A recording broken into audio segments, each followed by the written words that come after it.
I told you I was going to be in New York, but I am in Atlanta. And before I tell you what happened, let me take you to the yarn store I went to this morning. And it is called Needle Nook. It's about 15 minutes from the city center.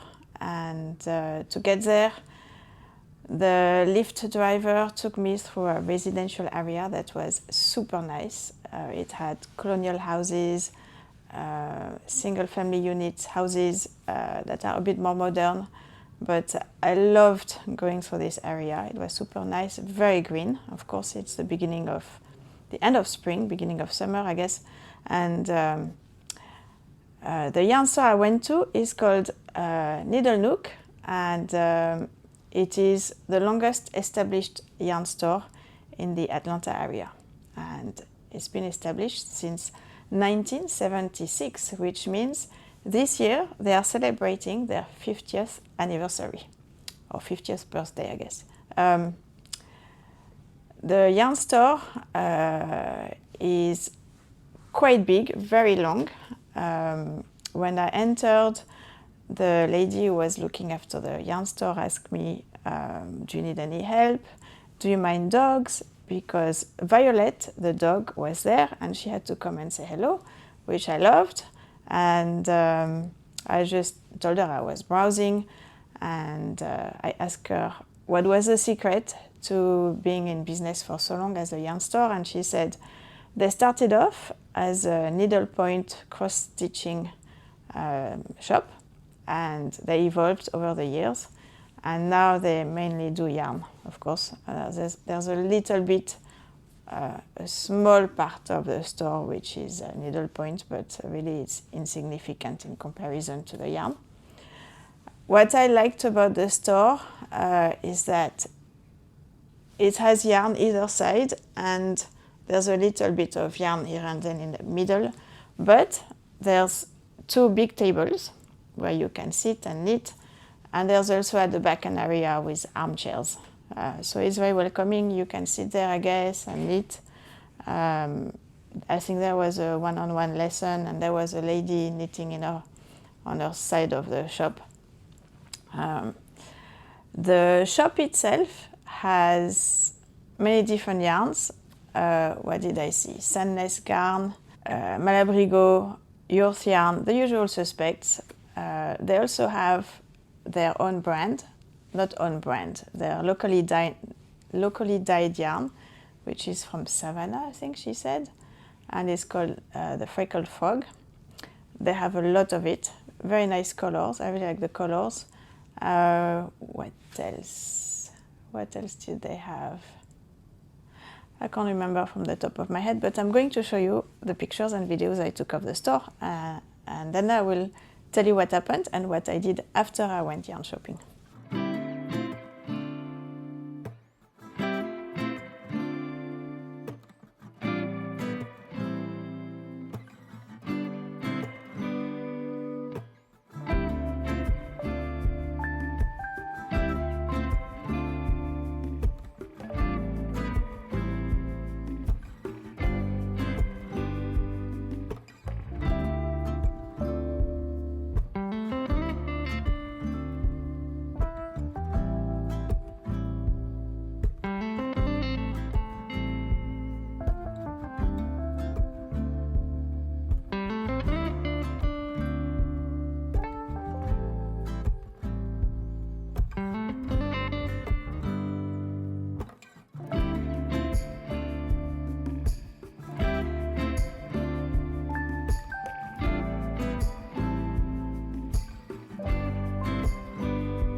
And before I show you what I bought, I want to tell you why I am in Atlanta and not in New York. So, as you know, I commute from Mexico City to Los Angeles, and then the company brings me from Los Angeles to Seoul, Incheon.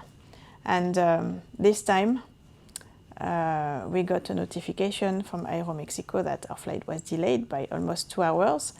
And we were thinking, okay, we should be able to make it, if we're fast. Unfortunately, we departed almost on the new time. But then there was a lot, we waited a lot before taking off. And after we landed, it took a while to get to the gate. So in the end, the doors were closed just as we were going through immigration, the doors of the aircraft we were taking back. So instead of leaving at 12:30, we had to wait until the next flight, which was at midnight, so 12 hours later. Luckily, I always commute with my husband most of the time, and we were together, so it's far easier than if we were by ourselves, trying to deal with this. So we thought, oh well, it's life. So we got a hotel, at least we had a nice lunch, had a nap, and then we went to our flight. But of course, once you're delayed 12 hours, it means the next flight is going to be affected. So in my case, I was supposed to go to New York 24 hours after I arrived in Korea. But that wasn't possible anymore because I need a certain amount of rest. So they changed my flight to Atlanta, and luckily the rest of the roster is untouched.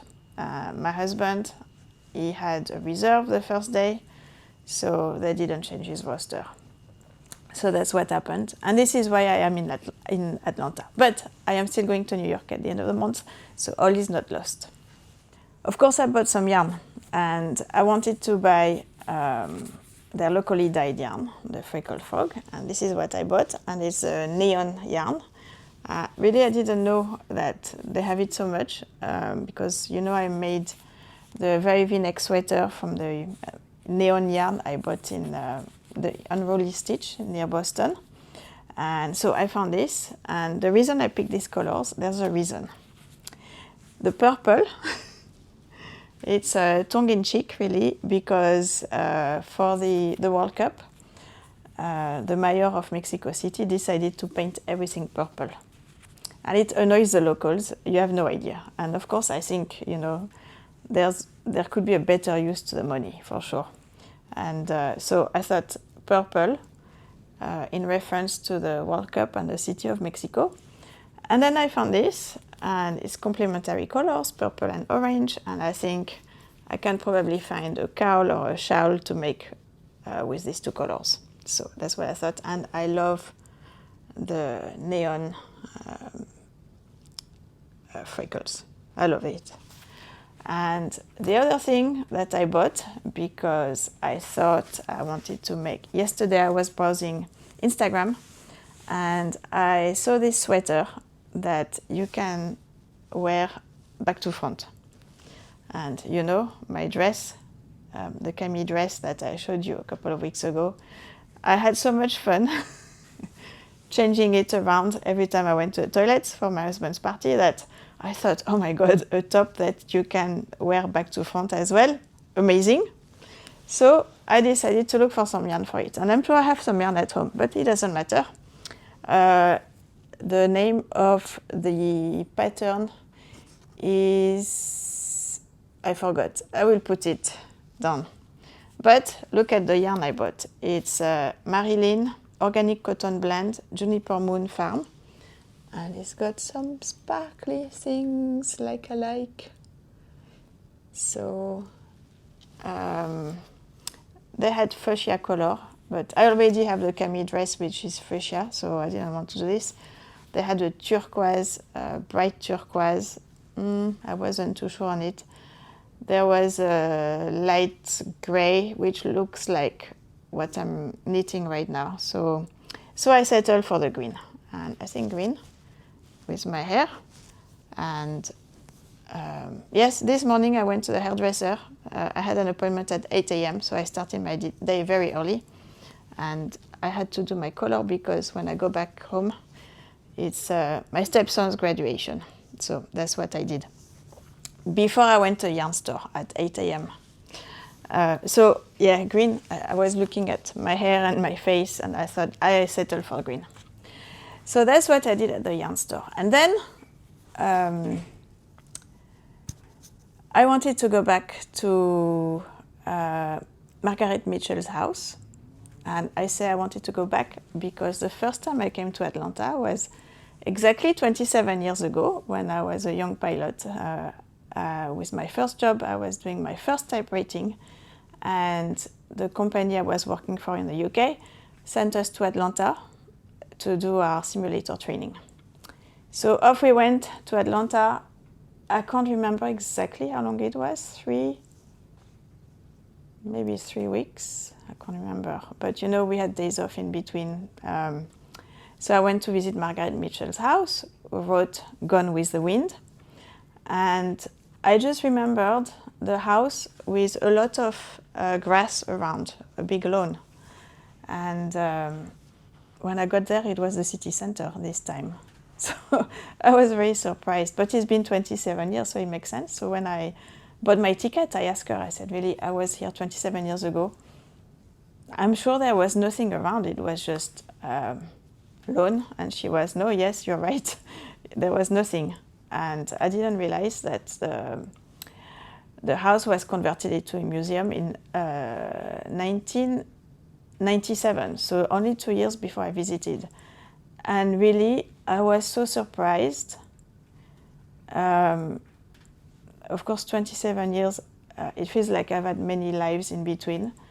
But I read the book when I was a teenager. I was maybe 15, and I read it in French. So maybe it explains a lot of things. I don't know.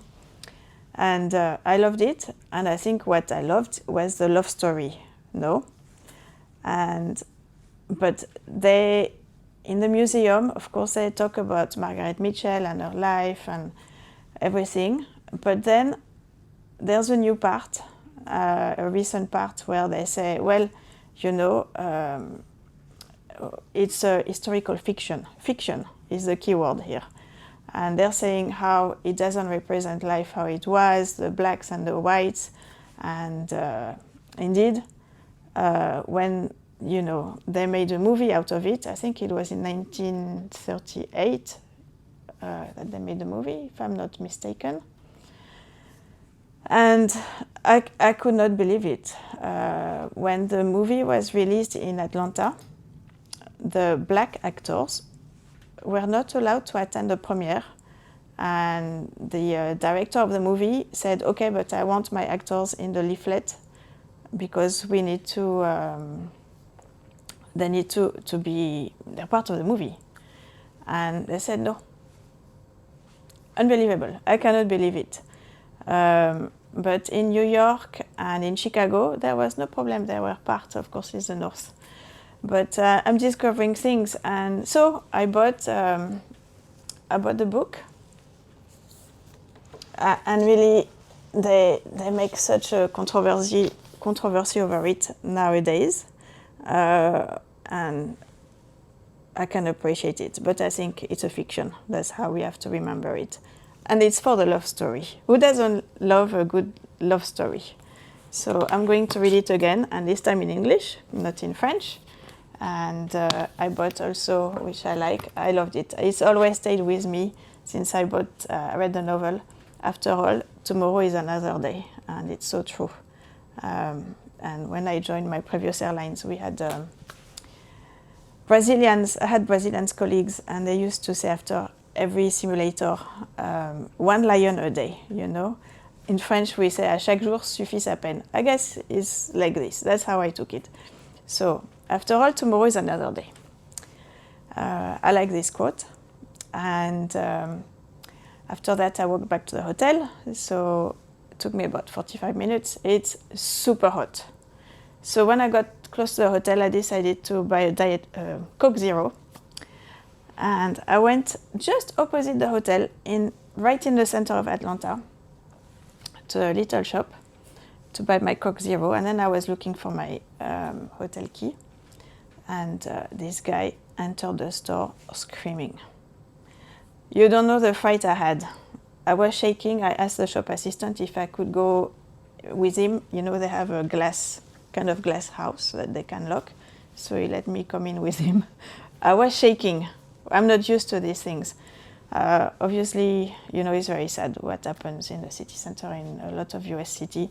They have homeless people on drugs, all sorts of things. It's very sad. And of course, one of the Lyft drivers, the one who took me to Margaret Mitchell House, was telling me, you know, it's not safe. You have to be careful. And I was with my 2-year-old daughter at the Walmart, and this guy arrived with this big gun. And that was what? So, yeah, it's the reality of life in the US in the city center, I guess. But when you go to a yarn store outside, it's safe. It looks safe.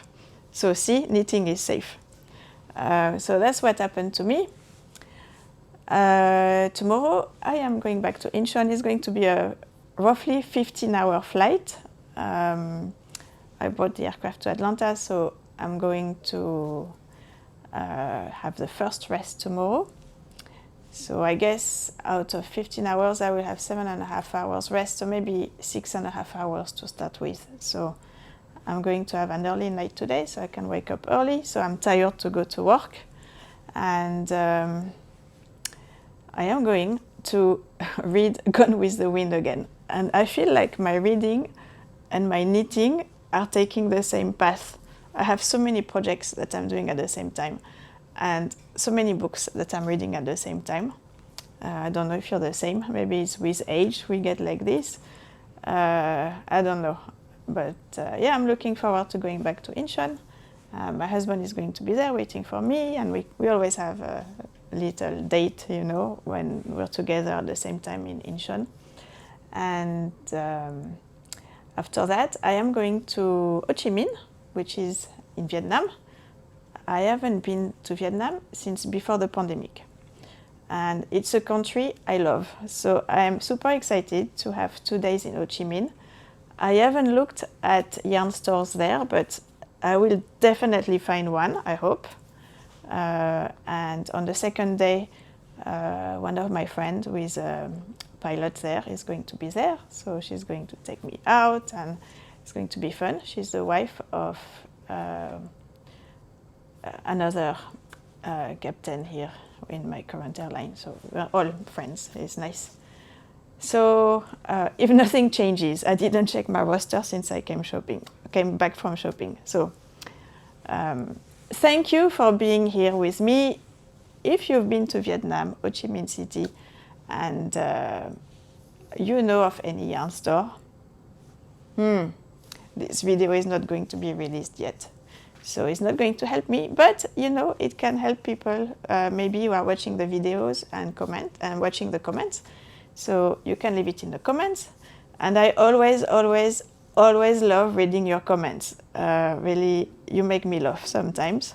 And of course, there's a saga of the yarn in Singapore and the husband's ticket for the World Cup. The yarn has been located. The ticket, not yet. But I will keep you updated for sure. And I cannot wait to show you the yarn. I don't have it yet, but soon. We need patience in life. So I will see you next week. Thank you for following me on my adventures. I hope you have a fantastic week, and that you get a lot of knitting done. Bisous, bisous. Mwah.